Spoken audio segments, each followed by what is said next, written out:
Hello students, welcome back. आज हम लोग 12th सेशन स्टार्ट करने वाले हैं और उससे पहले हम लोग एक 11th सेशन का क्विक रिवीजन करते हैं, जिसमें हम लोग एंथ्रोपोस, एस्ट्रॉन, जियो, बॉटनी और जियोन, इन 5 के बारे में तो पढ़े ही थे और साथ ही साथ इनके बारे में हम लोग पढ़े थे, ठीक है। लेकिन अब हम लोग 12th सेशन में पर्टिकुलरली इन पांचों को फर्दर डिटेल में देखेंगे और 13th सेशन में इनको देखेंगे, ठीक है। एंथ्रोपोस का मतलब मैनकाइंड था, एस्ट्रॉन का मतलब स्टार, जियो का मतलब पृथ्वी, बोटैन का मतलब प्लांट और जियोन का मतलब एनिमल होता है, ठीक है। अब इनसे रिलेटेड और भी नए नए वर्ड्स देखते हैं। सबसे पहले एंथ्रोपोज यानी कि मैनकाइंड, उससे जो वर्ड बना था एंथ्रोपोलॉजी, एंथ्रोपोलॉजी यानी कि study of the human society, culture या फिर देयर डेवलपमेंट, कि हम लोग आदि मानव से लेकर आज मॉडर्न ह्यूमन कैसे बने और इसके बारे में ह्यूमन सोसाइटी और उनके कल्चर के बारे में जो डिटेल्स से स्टडी करता है, इस पुरुष को, इस इंसान को हम लोग एंथ्रोपोलॉजिस्ट बोलते हैं। नेक्स्ट, एस्ट्रॉन यानी कि स्टार, और जो स्टार से जो वर्ड हम ऑलरेडी देख चुके हैं वो है एस्ट्रोनॉमर। एस्ट्रोनॉमर क्या करता है? वो अरेंजमेंट ऑफ स्टार देखता है कि स्टार आज किस पोजीशन में पड़े हैं, कैसे रखे हुए हैं, कैसे अलाइन कर रहे हैं,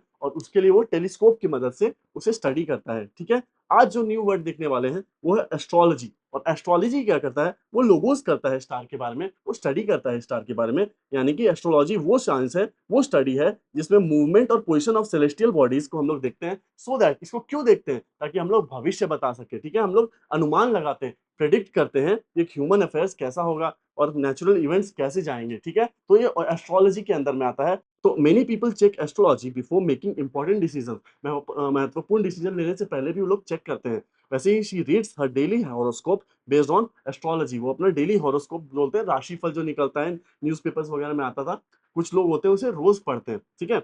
नेक्स्ट वर्ड है एस्ट्रोनॉट। और एस्ट्रोनॉट क्या करता है? वो नॉट्स करता है, वो सेल करता है, वो सेलर होता है। लेकिन वो पानी का सेलर नहीं होता है, वो आसमान में सितारों के बीच में सेल करता है। यानी कि वो पर्सन जो कि ट्रेन होता है travelling in the space craft में जाने में के लिए ट्रेंड होता है, वहां पे जाके रिसर्च एंड एनालिसिस करता है। तो वो लोग ऐसे जाके चांद के बीच में, और चांद के बीच में नहीं, सितारों के बीच में वो लोग जाके एक तरह से तैर रहे होते हैं, ठीक है। तो ये होते हैं एस्ट्रोनॉट्स। और नॉट्स से बना है, नॉट्स का मतलब सेलर। तो astronaut spend 6 months on the international space station. और वैसे ही as a child he always dreamed of becoming an astronaut. वो हमेशा से एक एस्ट्रोनॉट बनना चाहता था। और एस्ट्रोनॉट क्या करता है? सितारों के बीच में तैरता है। और नेक्स्ट वर्ड है कॉस्मोनॉट। और कॉस्मोनॉट का मतलब एस्ट्रोनॉट ही होता है, बस ये रशिया में ज्यादा यूज किया जाता है ये टर्म। तो रशियन एस्ट्रोनॉट को हम लोग कॉस्मोनॉट बोलते हैं। अ पर्सन जो कि ट्रेन्ड बाय है Russian space agency to travel in the space. और ये बना है कॉस्मोस से, कॉस्मोस प्लस नॉट्स, यानी कि वो यूनिवर्स के बीच में जाके तैरता है। एक हम लोग बोलते हैं, मोस्टली सारे लोग बोलते हैं एस्ट्रोनॉट जो कि सितारों के बीच में तैरता है, लेकिन रशिया बोलता है कि नहीं, वो कॉस्मोस यानी कि यूनिवर्स के बीच में तैरता है। तो हो गया कॉस्मोनॉट। दोनों सेम होते हैं, ठीक है, कोई कंफ्यूजन की बात नहीं है।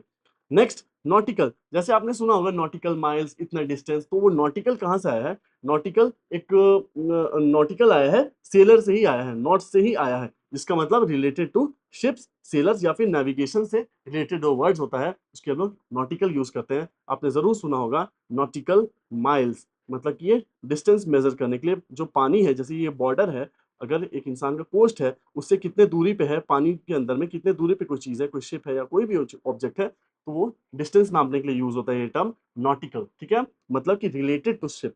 वैसे ही wore a nautical uniform while working on the cruise ship. तो वो कैसा यूनिफॉर्म पहना? नॉटिकल यूनिफॉर्म, यानी कि सेलर के जैसा यूनिफॉर्म पहना। वैसे ही the map had many nautical symbols used for से सी नेविगेशन। जो मैप है उसमें बहुत ही नॉटिकल सिंबल्स थे, मतलब कि सेलिंग से रिलेटेड बहुत अन्य अन्य प्रकार के सिंबल्स थे उसमें, ठीक है। तो नॉटिकल का मतलब हो गया जो चीज नॉट्स से रिलेटेड होता है, जो चीज सेलिंग से रिलेटेड होता है। वैसे ही नोजिया, जब आपको नोजिया फील होता है तो आपको क्या फील होता है? बहुत ही अनकंफर्टेबल लगता है, वॉमिट करने का मन करता है। तो ये वाली जो फीलिंग है, नोजिया वाली फीलिंग भी उससे ही आई है, क्योंकि जो लोग शिप में बहुत लंबे समय तक ट्रैवल करते हैं ना, तो उनको अंदर से बहुत डिस्कम्फर्ट महसूस होता है और उनको उल्टी आने वाली फीलिंग आती है, ठीक है। The feeling of sickness with an urge to vomit, उनको वॉमिट करने का मन करता है, ठीक है।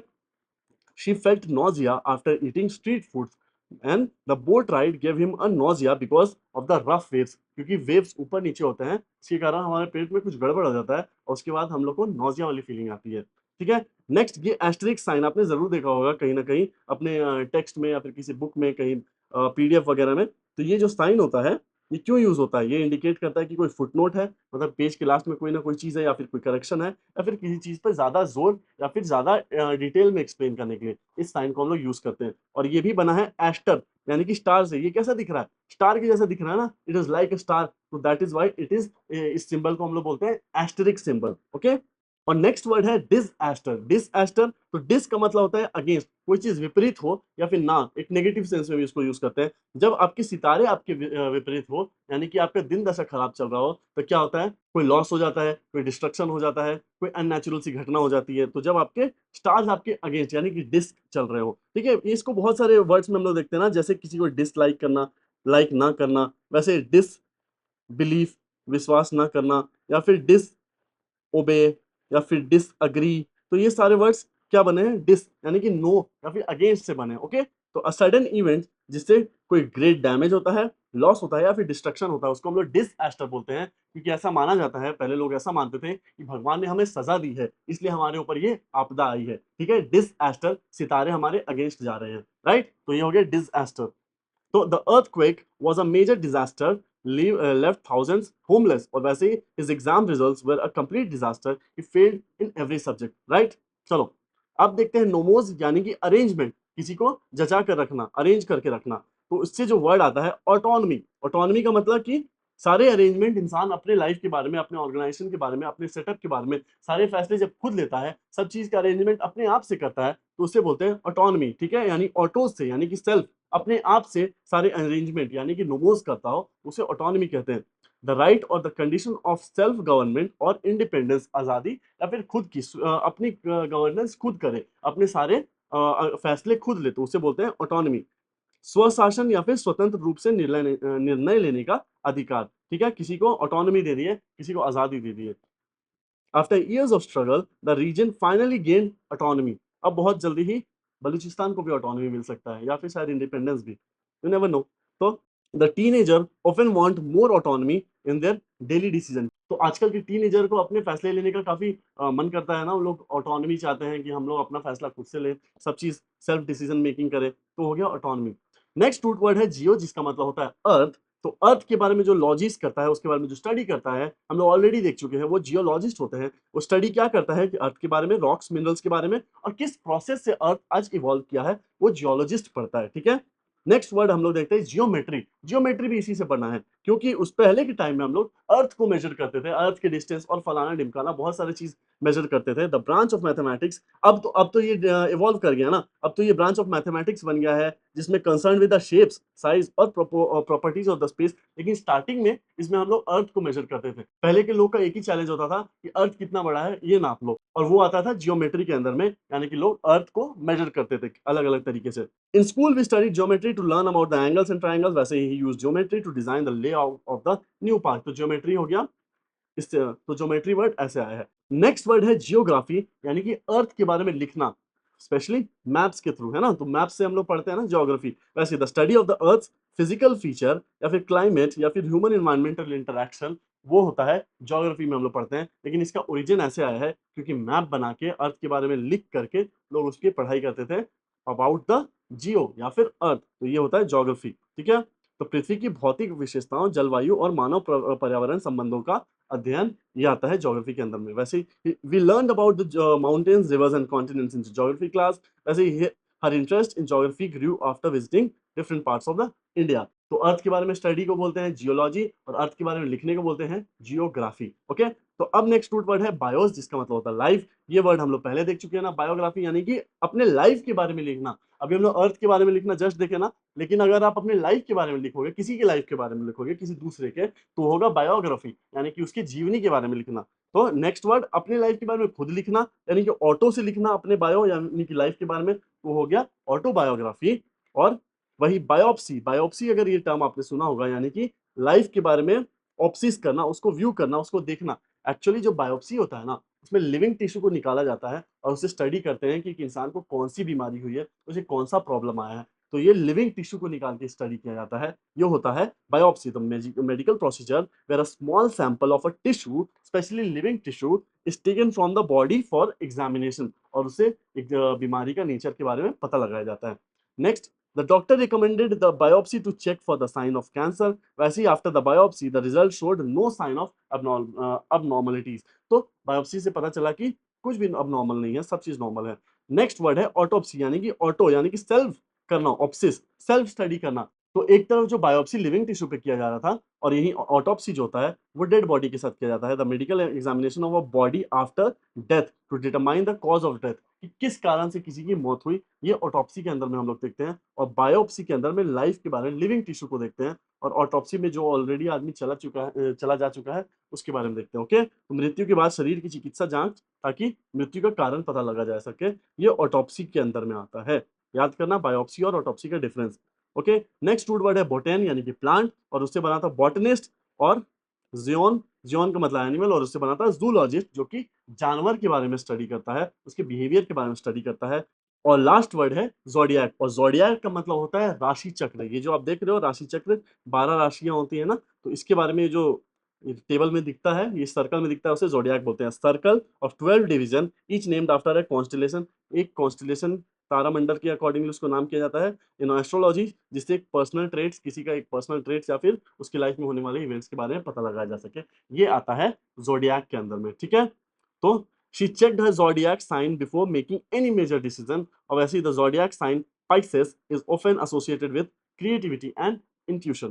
Okay guys, तो अब इनसे रिलेटेड क्वेश्चन हम लोग बनाते हैं फटाफट। सबसे पहले एंथ्रोपोलॉजी, यानी कि इसमें ह्यूमंस के बारे में पढ़ते हैं, ह्यूमन की इवॉल्वमेंट के बारे में पढ़ते हैं, तो साइंस ऑफ ह्यूमन डेवलपमेंट। वैसे एस्ट्रोनॉमी, और एस्ट्रोनॉमी में क्या पढ़ते हैं, अरेंजमेंट ऑफ स्टार्स ना, अरेंजमेंट ऑफ स्टार्स टेलीस्कोप की मदद से। तो इसका सही आंसर होगा science of heavens astronomy. Next है एस्ट्रोलॉजी, यानी कि सितारों के बारे में पढ़ के उनसे फ्यूचर प्रेडिक्ट करना, वो होता है एस्ट्रोलॉजी। और इसका सही आंसर है theory to influence of the planets and the star on the human events, ये है इसका correct answer, third.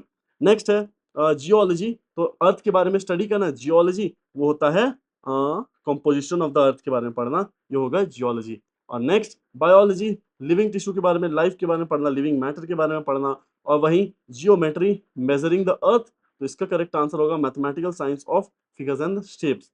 Next botany, plant के बारे में पढ़ेंगे, साइंस ऑफ प्लांट्स ये रहा।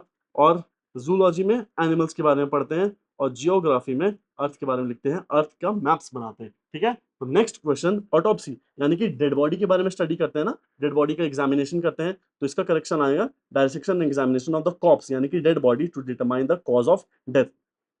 और वही बायोप्सी में लिविंग टिश्यू को हम लोग देखते हैं, लिविंग टिश्यू का। और बायोग्राफी में लाइफ के बारे में, किसी की लाइफ के बारे में लिखना, किसी की जीवनी के बारे में लिखना, तो इसका सही आंसर होगा to story of someone's life. और वहीं ऑटोबायोग्राफी में अपनी लाइफ के बारे में खुद लिखना, story of one's own life.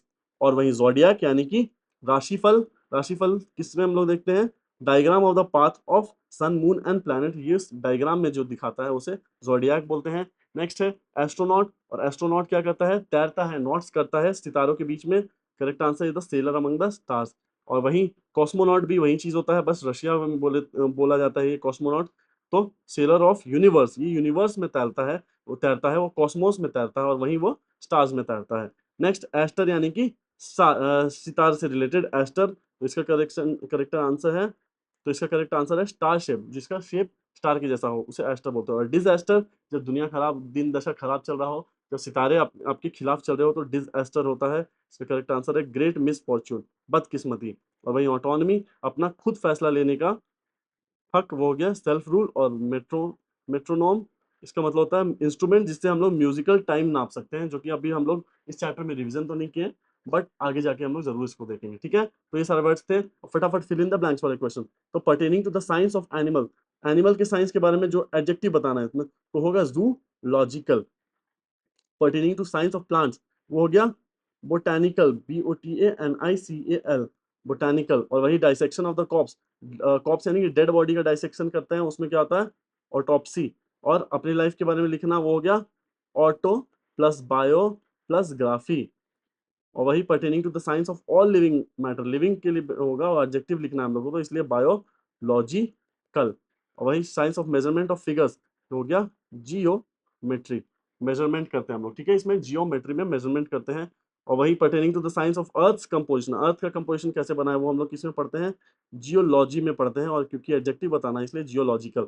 वैसे the branch of physics dealing with the composition of the celestial bodies, celestial bodies के बारे में एस्ट्रोफिजिक्स में पढ़ते हैं। वैसे स्टार के शेप का फ्लावर को हम लोग एस्टर बोलते हैं।